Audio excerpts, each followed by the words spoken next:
Friend, स्वागत है आपका हमारे यूट्यूब चैनल केमिस्ट्री क्लासेस में। आज हम आपको लेसन 2 का लेक्चर 2 पढ़ाएंगे। लेक्चर को स्टार्ट करने से पहले आपके लिए एक मोटिवेशन शायरी है। आइए देखते हैं शायरी कौन सी है। तो शायरी है कि उड़ान अभी बाकी है, उड़ान अभी बाकी है, इरादे अभी जिंदा हैं। चिंगारी जो अभी भड़की है, चिंगारी जो अभी भड़की है, वो आग बनने को तैयार है। थक कर न बैठ ए मंजिल के मुसाफिर, कि थक कर न बैठ ए मंजिल के मुसाफिर, अभी तो पूरा आसमान बाकी है। अभी तो आपको केमिस्ट्री में 90+ नंबर लाने बाकी हैं। तो देखते हैं, अगर आपको यह शायरी पसंद आए तो एक लाइक और सब्सक्राइब जरूर करना। चलते हैं अब लेक्चर की ओर। लेक्चर क्या है? तो इसका पहला टॉपिक है, चैप्टर का नाम तो आप जानते ही हो, विद्युत रसायन, इलेक्ट्रोकेमिस्ट्री। इसका पहला टॉपिक है सेल का विद्युत वाहक बल, सेल का विद्युत वाहक बल। तो देखते हैं इसमें है क्या। इसमें है इलेक्ट्रॉन को एनोड से दूर करने पर, इलेक्ट्रॉन को एनोड से दूर करने पर तथा कैथोड की ओर आकर्षित करने वाला जो बल होता है उसे क्या कहते हैं? विद्युत वाहक बल। इलेक्ट्रॉनों को एनोड से दूर करने पर तथा कैथोड की ओर आकर्षित करने वाला जो बल होता है उसे क्या कहते हैं? उसे कहते हैं विद्युत वाहक बल। तो इसका फॉर्म, विद्युत वाहक बल को किससे दर्शाते हैं? EMF। किससे? EMF। तो इसका फॉर्मूला है ई सेल बराबर ई कैथोड माइनस ई एनोड। इसमें ई सेल बराबर है कैथोड मानी दायां, एनोड मानी बायां। कैथोड मानी धनायन, एनोड मानी ऋणायन। अब देखते हैं इसका दूसरा टॉपिक है। इसका दूसरा टॉपिक है विद्युत रासायनिक श्रेणी। क्या है? विद्युत रासायनिक श्रेणी। ये पेपर के लिए महत्वपूर्ण है। अगर खाली विद्युत रासायनिक श्रेणी आई अगर आपके पेपर में तो ये 2 मार्क्स की आएगी। अगर इसके लक्षण और प्रयोगिता पूछे तो ये 5 नंबर में आ सकती है। तो इसको आप याद कर लेना। यहाँ पर आप कॉपी और पेन लेकर बैठिए और मेरे साथ ही साथ लिखते चलिए। तो देखते हैं इस टॉपिक की परिभाषा क्या है। विद्युत रासायनिक श्रेणी की विभिन्न तत्वों या मानक इलेक्ट्रोड विभव के मानक को क्रमबद्ध रूप से घटते या बढ़ते क्रम में व्यवस्थित करने पर जो श्रेणी प्राप्त होती है उसे विद्युत रासायनिक श्रेणी कहते हैं। देखते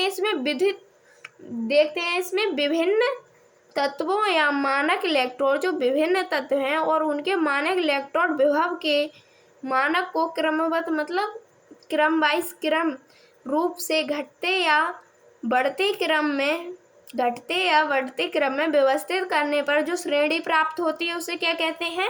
विद्युत रासायनिक श्रेणी कहते हैं। तो अब चलते हैं दूसरे टॉपिक पर। दूसरा टॉपिक क्या है? विद्युत रासायनिक श्रेणी के लक्षण। क्या है? विद्युत रासायनिक श्रेणी के लक्षण। इसमें क्या है? इसमें है विद्युत रासायनिक श्रेणी में हाइड्रोजन से ऊपर के अपचायक होते हैं क्योंकि इनके मानक इलेक्ट्रोड विभव ऋणात्मक होते हैं। जो अपचयित कर लेते हैं उन्हें अपचायक कहते हैं। तो इसमें क्या बताया गया है? एक विद्युत रासायनिक श्रेणी में हाइड्रोजन से के ऊपर जो अपचायक होते हैं इनके मानक इलेक्ट्रोड विभव कैसे होते हैं? इनके मानक इलेक्ट्रोड विभव ऋणात्मक होते हैं। ऋणात्मक को क्या कहते हैं? माइनस, यानी कि माइनस को अंग्रेजी में ऋणात्मक को कहते हैं एनोड। तो चलते हैं इसके दूसरी लक्षण की ओर। इसका दूसरा लक्षण क्या है? तो इसका दूसरा लक्षण है विद्युत रासायनिक श्रेणी में ECS में जो हाइड्रोजन दुर्बल अपचायक यानी कि कमजोर अपचायक होता है, जो अपचयित कर लेता है उसे अपचायक कहते हैं। दुर्बल अपचायक होता है क्योंकि इनके मानक इलेक्ट्रोड का मान कैसा होता है? ऋणात्मक। ये देखिए, एक विद्युत रासायनिक श्रेणी है उसमें ECS में हाइड्रोजन जो दुर्बल अपचायक होता है इनके मानक इलेक्ट्रोड विभव का मान कैसा होता है? ऋणात्मक। तो देखते हैं तीसरा लक्षण क्या है इसका। तीसरा लक्षण है प्रत्येक अपने से ऊपर आने वाला तत्व, प्रत्येक जो अपने से ऊपर आने वाला तत्व बिलियन में से अपने नीचे आने वाले तत्व को क्या कर देता है, विस्थापित कर देता है। प्रत्येक अपने से ऊपर आने वाला तत्व बिलियन में से अपने नीचे आने वाले तत्व को क्या कर देता है, विस्थापित कर देता है। तो इसका चौथा पॉइंट है हाइड्रोजन से ऊपर वाली धातुएं जल से क्रिया करके, जो हाइड्रोजन के ऊपर वाली धातुएं हैं वो जल से क्रिया करके हाइड्रोजन गैस को क्या कर देती हैं, विस्थापित कर देती हैं। जैसे कि ये एक रिएक्शन है, जैसे कि 2 इसमें मॉलिक्यूल लिए गए हैं सोडियम के, प्लस 2 किसके लिए गए हैं, जल के। जल की संरचनात्मक रूप है HOH, तो इसके 2 मॉलिक्यूल जल के लिए हैं, तो इसके की रिएक्शन कराएंगे तो 2NaOH सोडियम हाइड्रोक्साइड, इसी को कॉस्टिक सोडा भी कहते हैं और सोडा लाइम भी कहते हैं। तो इसमें क्या विस्थापित हुआ, 2H में, यानी कि 2 हाइड्रोजन गैस के मॉलिक्यूल विस्थापित हुए, जिसे 2H गैस निकली और वो निकल गई। इसका अगला टॉपिक देखते हैं। इस टॉपिक का नाम है विद्युत रासायनिक श्रेणी की प्रयोगिता। मतलब इस श्रेणी में किसका प्रयोग होता है, इस श्रेणी की किस में प्रयोगिता होती है। तो इसकी पहली प्रयोगिता है विद्युत रासायनिक श्रेणी में हाइड्रोजन से ऊपर स्थित सभी धातुएं, विद्युत रासायनिक श्रेणी में जो हाइड्रोजन से ऊपर स्थित सभी धातुएं तनु अम्ल से क्रिया करके गैस विस्थापित करती हैं। सभी धातुएं होती हैं जो हाइड्रोजन से ऊपर, वो किससे क्रिया करती हैं, तनु अम्ल से क्रिया करके हाइड्रोजन गैस विस्थापित करती हैं। परंतु हाइड्रोजन से नीचे स्थित तनु विलयन से जो नीचे स्थित धातुएं होती हैं वो तनु विलयन से क्रिया करके हाइड्रोजन गैस को विस्थापित नहीं करती हैं। जो हाइड्रोजन से ऊपर होती हैं वो तनु अम्ल से क्रिया करके हाइड्रोजन गैस को विस्थापित कर देती हैं, लेकिन जो हाइड्रोजन से नीचे होती हैं वो हाइड्रोजन से मतलब वो तनु अम्ल से क्रिया करके हाइड्रोजन को विस्थापित नहीं करती हैं। तो इसका दूसरा देखते हैं। इसका दूसरा लक्षण है, वो दूसरी प्रयोगिता है सोडियम तक स्थित सभी धातु सल्फेट कार्बन द्वारा अपचयित हो जाती हैं। सोडियम तक स्थित सभी धातु सल्फेट कार्बन द्वारा अपचयित हो जाती हैं। जो अपचयित हो जाती हैं उन्हें अपचयित कहते हैं। जैसे कि BaSO4 बेरिलियम सल्फेट +4 कार्बन लिए गए हैं इसमें, और BaS बेरिलियम सल्फर, ये एक यौगिक बना है, +4 CO4 क्या निकला है, ये कार्बन और ऑक्सीजन क्या निकला है, कार्बन और ऑक्सीजन। अब चलते हैं इसकी अगली प्रयोगिता, मतलब नंबर 3। इसका नंबर 3 है, ये देख लेते हैं। इसका नंबर 3 है यदि किसी अर्ध अभिक्रिया की दोनों अर्ध अभिक्रिया के मानक इलेक्ट्रोड विभव के मानों का योग धनात्मक होता है तो वह अभिक्रिया संभव होगी। मतलब जो अर्ध अभिक्रियाएं होती हैं उनके मानक इलेक्ट्रॉनों के मानों का योग होता है, मतलब जो जोड़ने पर जो योग आता है, अगर वो धनात्मक मतलब वो प्लस का होता है तो अभिक्रिया संभव है, मतलब हो सकती है अभिक्रिया। अगर ऋणात्मक है तो वो अभिक्रिया क्या है, असंभव है, मतलब वो अभिक्रिया नहीं होती। इसका अगली प्रयोगिता है इसकी अपचयन क्षमता इलेक्ट्रॉन त्यागने की प्रवृत्ति पर निर्भर करती है। जो अपचयन की क्षमता होती है वो क्या करती है, अपचयन इलेक्ट्रॉनों को त्यागने की प्रवृत्ति पर निर्भर करती है। अगला है जिस धातु के इलेक्ट्रॉन त्यागने की प्रवृत्ति अधिक होती है, जो धातु ज़्यादा इलेक्ट्रॉन त्यागती है उसकी प्रवृत्ति अधिक होती है, वह अधिक प्रबल अपचायक होती है, वो अधिक मजबूत होती है, मतलब प्रबल अपचायक होती है।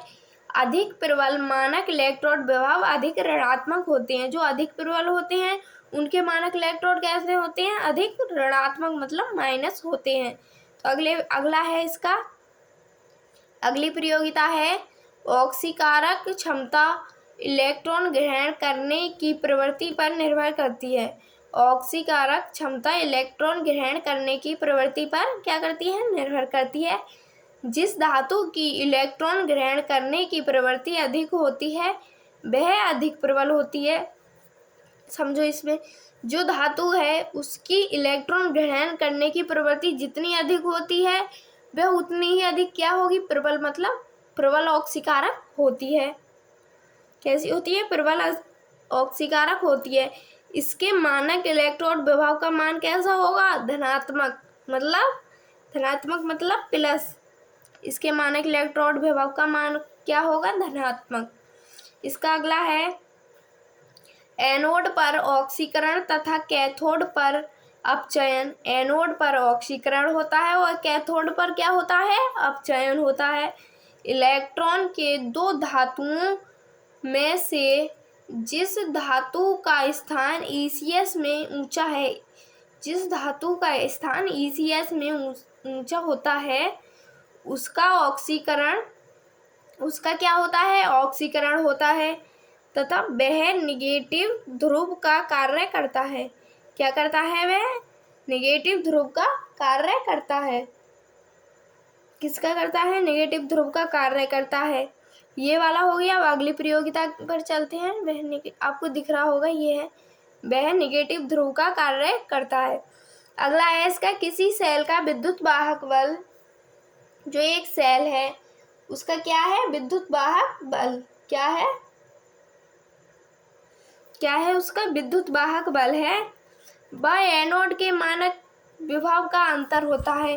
किसी सेल का विद्युत वाहक बल कैथोड व एनोड के मानक विभव का क्या होता है, अंतर होता है। अब आपके मन में एक सवाल गूंज रहा होगा कि ECS क्या है, ECS की फुल फॉर्म क्या है। ECS की फुल फॉर्म है, देखते हैं। इसमें ECS की फुल फॉर्म है इलेक्ट्रोलाइटिक, मतलब इलेक्ट्रोलाइटिक। E का मतलब इलेक्ट्रोलाइटिक, C का मतलब है कॉन्डक्शन, क्या है, कॉन्डक्टेंस। इसका थोड़ा ऐसे ही नाम है, कॉन्डक्टेंस